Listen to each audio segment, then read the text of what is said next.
Before the cameras went live, no one in the studio expected silence to be the most dangerous thing in the room. Muhammad Ali sat beneath the lights as he always had, composed, famous, unmistakable.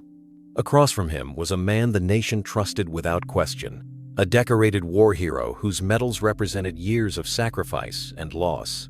When the conversation began, it did not take long for respect to give way to accusation. Words meant to wound were spoken carefully, deliberately, in front of millions. Ali was challenged not as a boxer, but as a man. His courage was questioned. His integrity was placed on trial. Everyone watching believed they knew what would come next. They expected Ali to defend himself with fire, to turn the moment into spectacle, to leave no doubt about his dominance in words as well as fists. But Ali did something far more unsettling. He did not argue. He did not interrupt. He did not raise his voice. He listened. And in that decision, the balance of the room began to shift. What followed was not a victory or a defeat, but a reckoning. A conversation that forced one man to confront the weight of his own certainty, and another to reveal a kind of strength rarely seen under public pressure.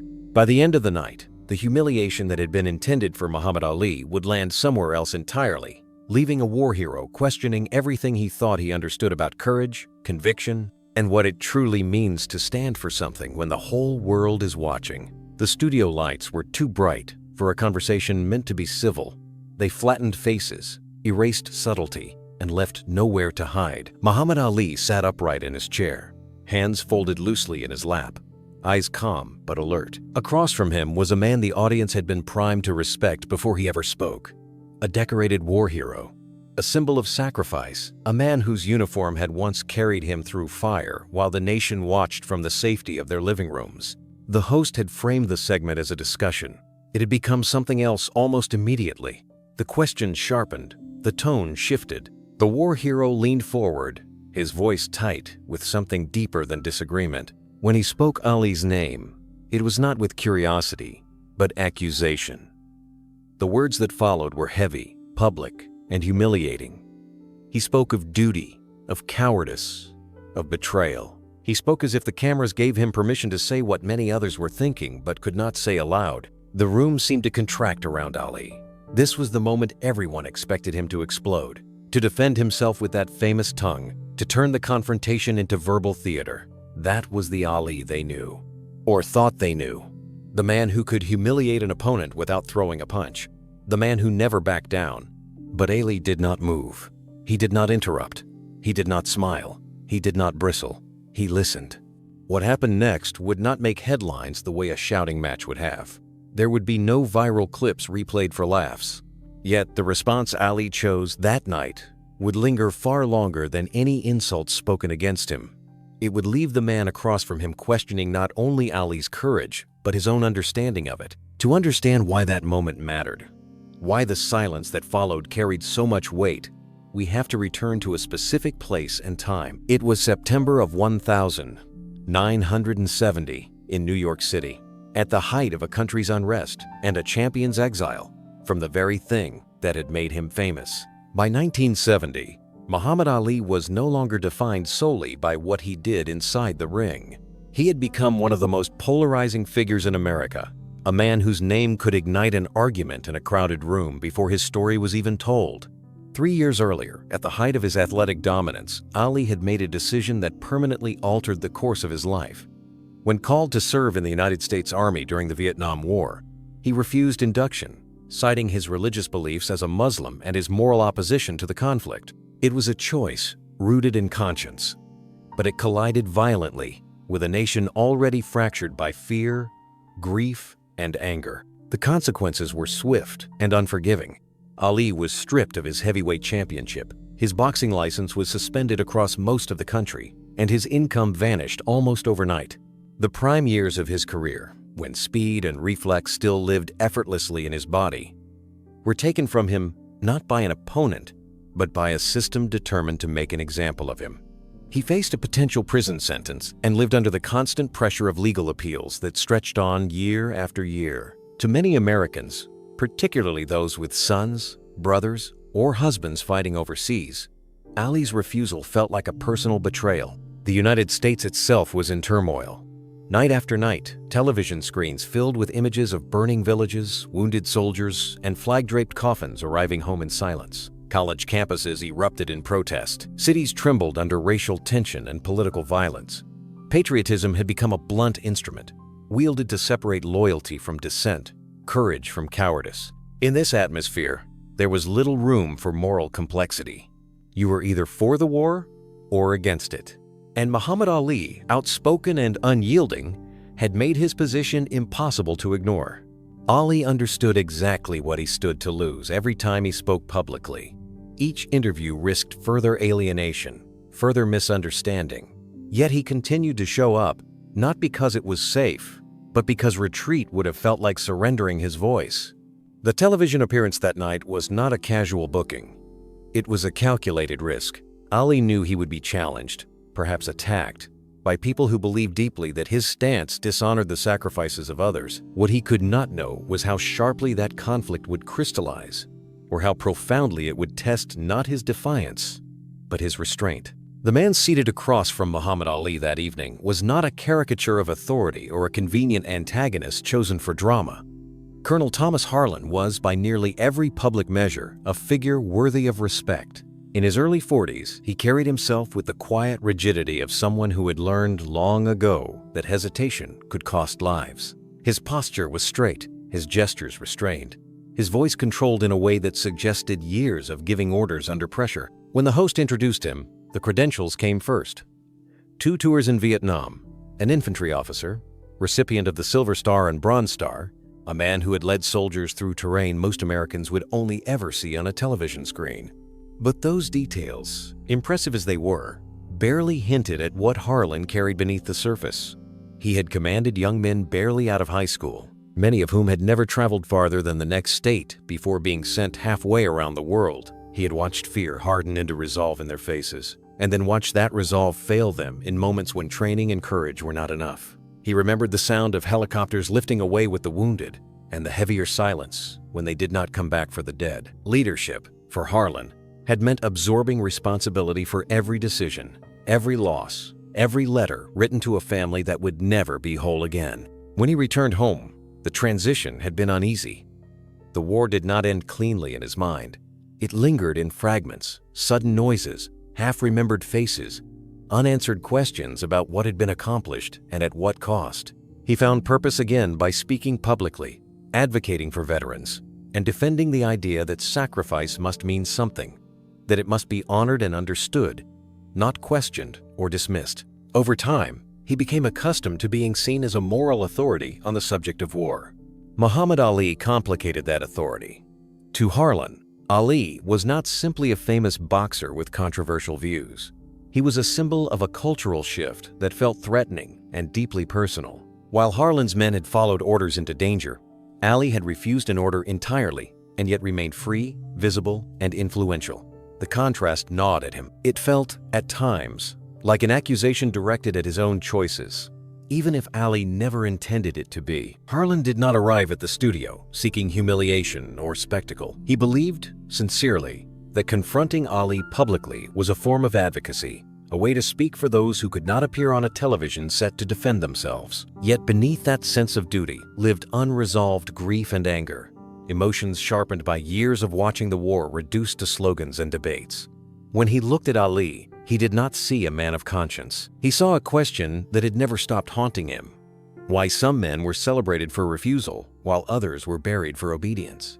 As the cameras prepared to roll, Harlan told himself he would remain composed. But pain, when given a microphone and an audience, does not always follow intention. And as Ali spoke calmly about faith and conscience, something in Harlan began to surface, steady at first, then insistent, demanding to be heard. The confrontation unfolded not with shouting, but with a steady tightening of the air between the two men. When Colonel Harlan finally spoke, his voice was controlled, almost formal, yet weighted with an emotion that could not be disguised. He did not raise his volume, and he did not rely on insults. Instead, he spoke in measured sentences that carried the force of lived experience. He addressed Muhammad Ali directly, abandoning any pretense of abstract debate. He spoke of duty as something forged under pressure, not theorized from a distance. He spoke of young soldiers who had obeyed orders they did not fully understand, because obedience, in war, was often the only thing standing between survival and chaos. Then he turned the focus squarely onto Ali, questioning how a man celebrated for physical courage could refuse the call that others had answered at the cost of their lives. As Harlan continued, the emotional temperature of the room shifted. The audience, initially restless, grew still. Some nodded in quiet agreement. Others crossed their arms, uncertain. The host, sensing the gravity of the moment, did not interrupt. Harlan's words grew more personal, though not less restrained. He spoke of writing letters to parents who would never again hear their son's voice, of standing at attention while coffins were lowered into foreign soil. He asked Ali, not rhetorically but insistently, how those families were meant to understand a refusal framed as moral conviction. He questioned whether faith should exempt a man from obligations others had fulfilled without complaint. Each sentence carried the implication that Ali's stance had not only been controversial, but humiliating to those who had sacrificed everything. The pressure on Ali was unmistakable. This was a public forum, broadcast live, with millions watching. He had every justification to push back, to dismantle Harlan's argument point by point, to defend himself with the eloquence and verbal agility that had made him famous beyond the ring. The expectation hung heavy in the studio. This was the moment when the boxer was supposed to become the showman, when wit and defiance would reclaim control of the narrative. Silence, in this context, felt almost dangerous. Ali shifted slightly in his chair, not away from Harlan, but toward him. His face revealed no anger, only concentration. He did not interrupt, even when the accusations sharpened. When Harlan spoke of cowardice without using the word itself, when he implied that Ali's refusal had been cushioned by privilege and celebrity. The cameras lingered on Ali's stillness, capturing something unfamiliar, a man known for verbal firepower choosing restraint instead. The audience could sense it, that something unusual was happening, something that would not resolve neatly. By the time Harlan finished, the studio was silent. The host glanced at Ali, prepared to step in if necessary, but Ali raised a hand gently, signaling that he would respond. The tension in that brief pause was palpable. It was clear that Ali stood at a crossroads of perception. He could meet accusation with accusation and satisfy those who wanted confrontation. Or he could do something far more difficult in a space designed for conflict. What he chose in the next moments would not only define the exchange, but reveal a different dimension of strength, one rarely tested under such unforgiving lights. Muhammad Ali did not answer immediately, and the delay itself carried meaning. He sat with his hands resting loosely together, his gaze steady, not fixed on the cameras or the host, but on Colonel Harlan. When he finally spoke, his voice was noticeably softer than the one the audience had come to expect from him. There was no performance in it, no trace of the bravado that had once filled press conferences and promotional tours. Instead, there was deliberation, as though he were choosing each word, not for impact, but for honesty. He began not with a defense, but with a question, asking Harlan how long he had served and where. It was a simple inquiry, yet it shifted the balance of the room.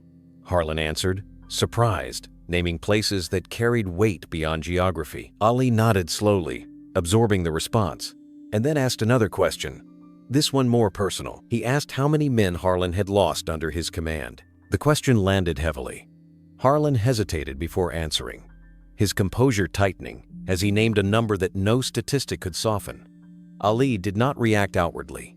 He did not flinch or look away. He acknowledged the loss plainly, saying that no words from him could equal that kind of responsibility. He spoke of how leadership in war demanded a kind of courage that most people would never be asked to summon, and he said it without qualification, without comparison. For a moment, Ali set aside his own story entirely and allowed Harlan's experience to occupy the center of the conversation. The audience sensed the shift, felt the confrontation giving way to something more intimate and less predictable. Only then did Ali begin to speak about himself, and even then, he did so carefully. He said that people often mistook his refusal for fear, because fear was easier to understand than conviction. He explained that he had been afraid many times in his life, afraid in the ring, afraid growing up in a country that asked him to prove his worth again and again, afraid of disappointing people he loved. But fear, he said, had never been the thing that decided his actions. He spoke about conscience as something quiet but persistent, something that does not shout but refuses to be ignored. For him, courage was not always a matter of moving forward. Sometimes it meant standing still when everything around you demanded motion. Ali acknowledged the pain of families who had lost sons, husbands, brothers. He said he would never ask them to understand his choice, only to believe that it was not made lightly or selfishly. He spoke about faith not as a shield from responsibility, but as a responsibility in itself, a commitment to live without contradiction between belief and action. He told Harlan that he did not judge the men who went to war, and that he did not believe their sacrifice was meaningless. What he questioned, quietly and without accusation, was whether there was room in the definition of courage for more than one path. As Ali spoke, Harlan's posture began to change. The rigid line of his shoulders softened. His eyes, which had remained sharp and focused throughout his accusation, now flickered with something less controlled. When he responded, his voice was still firm, but the anger had thinned, replaced by uncertainty. He spoke of moments in Vietnam when orders had conflicted with instinct, when doing what was required had left him questioning himself long after the fact. He admitted that part of his anger toward Ali came from a sense that refusal was not an option he himself had ever believed he possessed. Saying it aloud seemed to cost him something, and the admission hung between them, fragile and exposed. Ali did not seize the moment. He did not frame Harlan's words as validation. He simply listened, leaning slightly forward, attentive in a way that made the exchange feel less like a broadcast and more like a private conversation accidentally shared with the public. When he spoke again, it was to acknowledge that obedience and resistance both carried consequences, and that neither spared a man from doubt or pain. He said that he did not expect agreement, only recognition of sincerity. Strength, he suggested, was not diminished by empathy, and conviction did not require contempt. The studio had grown unnaturally quiet. The host remained silent, aware that any interruption would fracture something rare. The audience no longer seemed divided into sides. They watched two men, each shaped by different battles, discovering that their definitions of honor were not as incompatible as they had believed. In that stillness, the humiliation that had framed the confrontation dissolved, replaced by a shared vulnerability that neither man had anticipated. Ali's calm did not overpower Harlan. It steadied him. And in that steadiness, the meaning of courage expanded not through argument, but through understanding. Long after the cameras were turned off and the studio lights dimmed, the weight of that conversation lingered. There was no official resolution, no declaration of who had been right or wrong. What remained instead was something quieter and more enduring. The image of two men shaped by vastly different battles, meeting not in triumph or defeat, but in understanding. Muhammad Ali did not leave that room having proven a point. He left having created space for reflection, something far rarer and far more difficult to achieve. That moment did not erase the pain of war or settle the arguments that divided a nation.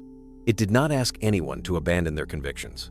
What it did was challenge the idea that strength must always look the same. Ali showed that dignity could exist without defiance, that courage could be expressed without aggression, and that holding fast to one's beliefs did not require the humiliation of another. In a time defined by noise, outrage, and certainty, he chose restraint, and in doing so revealed a deeper form of power. This is why Muhammad Ali's legacy endures beyond championships and headlines. Not because he was flawless, but because he was willing to carry the cost of his convictions in public, without hatred and without apology. That night on live television, Ali reminded the world that true courage is not only measured by the battles we fight, but by the humanity we preserve when we are challenged to our core.